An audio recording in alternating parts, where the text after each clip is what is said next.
Well, folks, welcome back to today's video. Today we are going to be discussing redistricting and exactly how it is reshaping the 2026 House elections. Now, based on the 2020 census, states are trying to redraw district lines impacting exactly who holds power in Congress. Now, in the state of Texas, they are aiming to lock in roughly 4 or 5 more Republican seats in the state of Texas, while we have other states like Illinois, like California, who are aiming to lock in more Democrat support in their own respective states. Now, redistricting is driving the 2026 House election outcome as of right now, as we have seen less and less competitive districts over the last decade. That means redistricting will really have a bigger impact on exactly who will control Congress in 2026. Now, redistricting is supposed to happen every decade.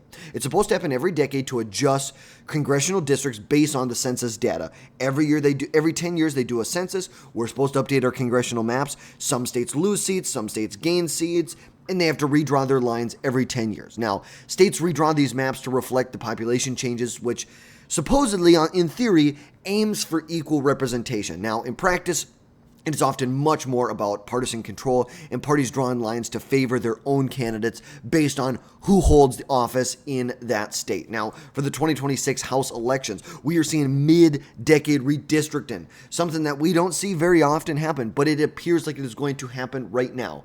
Now, we know in the state of Ohio, it's mandated by law that these districts need to be redrawn before the 2026 House elections. But in the state of Texas, they are moving forward with a plan to do mid-decade redistricting, where they plan to eliminate roughly 5 Democrat seats that are in the state of Texas. Right now, Democrats hold 13 seats in Texas to the Republicans' 25. They believe they can force Democrats down to roughly 8 seats in the state of Texas. They plan to do this by drawing 5 new majority Hispanic districts that they believe they will clearly have the upper hand in. Now, based on the demographic shifts like growing minority populations, these all have to be considered when writing or drawing out these new maps. Now, Republicans right now hold a very slim majority. Now, technically, it's not 220 to 215. It's technically 219 to 212. There's a couple of deaths, some congressmen who have resigned. So right now it is a 219 to 212 House majority for the Republican Party as of August. And every seat will count in 2026. And redistricting can flip districts by concentrating or diluting voters based on who.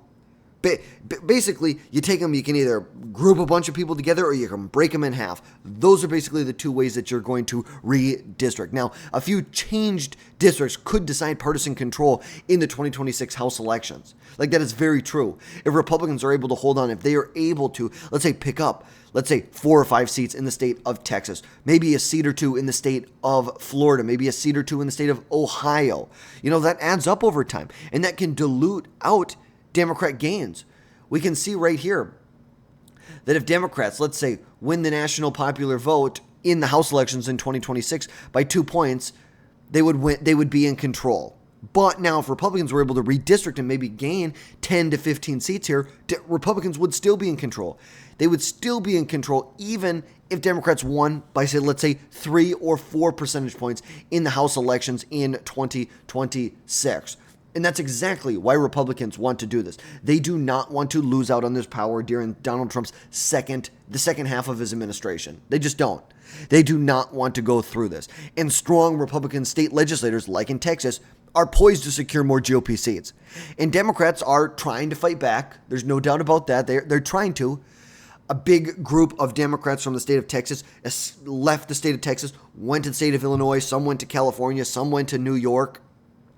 But this is what they say, this is how they claim they are fighting back. They are fighting back by basically denying the Republican Party a quorum. And we know in the state of Texas, they're just going to continue to call special election after special election after special election.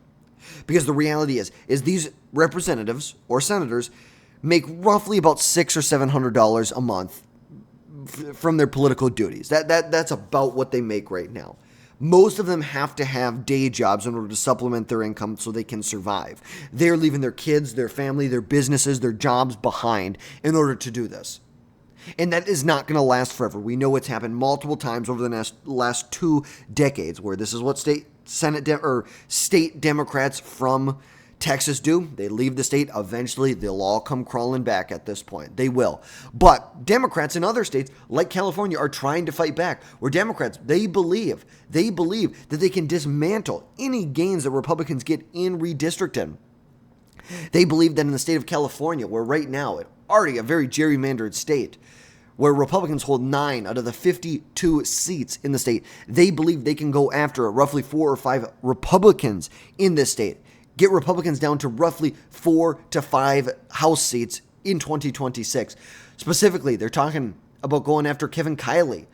They're going after the 1st Congressional District in California, and I believe they're also going to go after the 23rd, potentially the 48th, the 41st Congressional District, and potentially the 40th Congressional District. They were all going to go after. But this is just one of many states that we're going to be watching in the redistricting battle. We know in Texas, Republicans are aiming, like we said, to add GOP-friendly districts, targeting roughly 4 Democrat seats. In California, Democrats want to flip roughly 5 Republican seats, but their plan is much more shaky. The reality is that about 15 years ago, in the state of California, they gave over the power from the legislature to redraw districts to an independent commission. Now, Gavin Newsom is apparently going to try and call a special election for in November to ask voters whether they would basically want to say, hey, you know what, we're going to skip out, we're going to nullify for the next 3 cycles, the next 26, 28, and 30. We're not going to go by what the independent commission says. We're going to use the legislature to do it. Once 2032 comes back, we're going to give the power back to this independent commission. I think there's a lot of legal shaky ground that they're on here. Obviously, voters would have to approve it. But there's a lot of legal shaky ground here that I don't know. I think it is much, much more difficult in the state of Texas, or I should say California, the state of California, for them to actually follow through with this. In Texas, it's 100% legal to do what they're doing. Whether it's the right thing to do or not is a whole other question, but it's legal to do it. In California, it is not legal. It is not legal to do what they are trying to do. They would have to change the state's constitution. They would have to. Some other places that you can look at. You can look at the state of Florida. Florida says they could potentially squeeze out maybe 1, maybe 2 more Democrat or Republican seats. They believe they can go after many of these Republicans. Maybe Debbie Wasserman Schultz. Maybe they can go after Jared Moskowitz down in Florida. But basically, they're going to try and do the same thing down here. They're going to go after the Democrats, vulnerable Democrats down here, try and redraw the district lines to add maybe 1, maybe 2, maybe 3 more seats for the Republican Party. And it just shows you can do it in Texas because really, there's been solidified Republican dominance in this state for a couple years now. It's like I think the 2022 election of Governor DeSantis really solidified Republican dominance in the state. And so maybe they can squeeze out another 1 or 2 seats there as well. Like we said, go to Ohio. We could see that as well. They must redraw their maps under current state law, which will likely favor Republicans. You have a popular Republican governor in control in Mike DeWine. The House and the Senate are both controlled by Republicans in the state. And new lines are required. They must be redrawn. Now, some other names that are states that have been thrown out there are potentially going in Missouri. They have 2 Democrat representatives potentially going through and breaking these up, maybe getting them down to 1. They've also talked about in the state of New Hampshire, the Republican Kelly Ayotte, who's the governor, has floated the idea that potentially they could redraw the district lines here. Right now, the Democrats control both congressional districts in New Hampshire when at the end of the day, Republicans are winning they're basically winning almost 50% of the vote here. Almost 50% of the vote. So that is definitely a possibility. But I'm sure there's many other states that you could look at. I know Republicans in the state of Nebraska have also considered this, redrawing the state lines to basically, look, you have Nebraska's 1st congressional district that's plus 20, and then plus 1.9, plus 60. They can make that work in some way, shape, or form. But it's like, these are the other states. Illinois is even thrown out there, even though Illinois is one of the most gerrymandered states in America. Look at this. Republicans are winning 46% of the vote, and it's nowhere near proportionate. Nowhere near proportionate. And look at these. Like, this is like a scorpion's tail right here. Like what is this? What kind of congressional district is this? Talk about some of the most gerrymandered districts in America, the most gerrymandered state in America. And it's kind of ironic that this is where Texas Democrats went to. They went to Illinois. This is where they wanted to go to. Quite the theatrics that they have there. Illinois, Maryland has even talked about doing that, which is kind of crazy because if you go into Maryland, and let's see, that's Massachusetts, let's find it. We can't I wish we could zoom in here. It makes it really difficult. Here we go. Look at this. They're even talking about redrawing it to eliminate the Maryland's first congressional district. Look, Republicans win 34% of the vote in Maryland in a House election. And somehow Democrats control seven out of 8. And there's only one that's even slightly competitive. Slightly competitive. Last time Republicans held more than one seat in this state was back in 2010. 2010, that was the last time. But besides that, it is extremely gerrymandered. They're considering doing the same thing to rewrite, to eliminate Maryland's first congressional district so Republicans do not have a hold there. Another place, you look at the state of New York. We know back in 2022, Democrats with Kathy Hochul tried to pass through one of the most gerrymandered maps in America. It's like now it's much more competitive. Yes, Republicans only hold 7 out of the 19, but look, you have 1, 2, 3, 4, 5. You can say 5 competitive, 1, 2, 3, 4 competitive districts here. That these districts not that long ago were held by Republicans. This was much more in line with what we saw before. This is a much better map that we're seeing here. Much better than it was before, where you have Democrats winning 21% of the vote. 21% of the vote. Or, excuse me, 21 seats out of this state. But obviously a lot. New Jersey, potentially in Ohio, maybe Missouri, Indiana, South Carolina. Vice President J.D. Vance actually went to Indiana to discuss with the state legislator there and Governor Mike Braun, a Republican, who's been very cautious about calling a special session to do this, but obviously, J.D. Vance is trying to court him to do that. South Carolina, they talked about ousting the state's lone Democrat in Representative James Clyburn. He's the long-time Democrat from the state of South Carolina here. Look, this has been he's been in power in the state. It's like we have to go back. Let's see. How far back do we... Okay, we're in the mid-90s here. He came in what? 92, it looks like? 92, Clyburn came into office back in 1992. Wow. And he's held this seat every year since then. Republicans see that they could potentially redraw these lines, eliminate that one. So obviously there's a lot of different options on the table for Republican and Democrat seats. And redistricting could add several safe Republican seats, especially, like we said, in Texas and in Florida. And Democrats' aggressive moves in California probably will not be able to offset GOP gains elsewhere. And we know there are fewer competitive districts now than there really ever have been, which means there are going to be much more predictable outcomes, which we believe will favor the entrenched GOP majorities. We believe it will help the Republicans. There is way less Republicans in competitive districts, even just in districts that Kamala Harris won. There's like 3 Republicans in all of the House of Representatives that are from states that Kamala Harris won. Or I should say districts that Kamala Harris won. But partisan control in 2026 will hinge on these maps, and I believe Republicans will have the upper hand in the state houses. They will have the upper hand in redistricting. This is a pissing match that I do not think Democrats can win. And a Republican House in 2026 will support Trump in his second-term agenda. More tax cuts, more deregulation, pushing through and solidifying executive orders from President Trump and solidifying laws and policies that he campaigned on in 2024.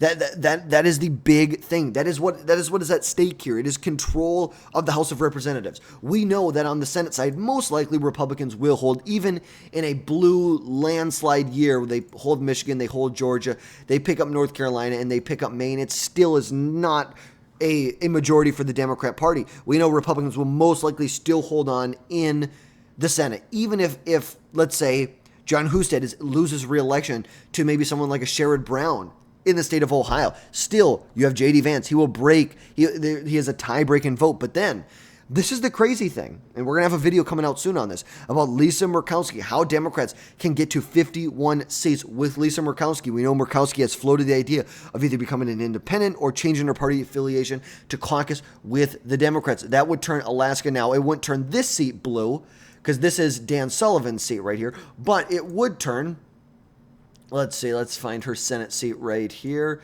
This would turn her Senate seat from 2022 that she won Democrat, which would give Democrats a 51-seat majority. So that's a dangerous, dangerous place to be for the Republican Party. So obviously we don't want to give up some place like Ohio, but at the end of the day, I don't think Democrats will win Ohio, and I don't think they'll win Maine. Democrats could win in North Carolina. I'm going to give them a slight tilt as of right now going into this election, but obviously a lot of things can change between now and then. But a couple things to keep in mind when you're looking at redistricting and demographic shifts that are happening here. Demographic shifts, especially in Texas, in their Hispanic populations, should influence the fair maps. You know, obviously, Democrats are going to say this is a threat to democracy. It is not a threat to democracy. It is not a threat to anything. It isn't. At the end of the day, Democrats use the same tactics. So if this is a threat to democracy, was it a threat to democracy then when New York trying to push through one of the most gerrymandered legislative maps we've ever seen before? Was it a threat to democracy back in 2022 when we saw this map come out of the state of Illinois? Like, was that a threat to democracy back then? Just asking for a friend here. Just asking for a friend. But we know that redistricting will often, and it will prioritize politics over making sure people are equally represented. And that's just how things are. You know, you want to pass a nationwide ban on redistricting? Sure, let's do it.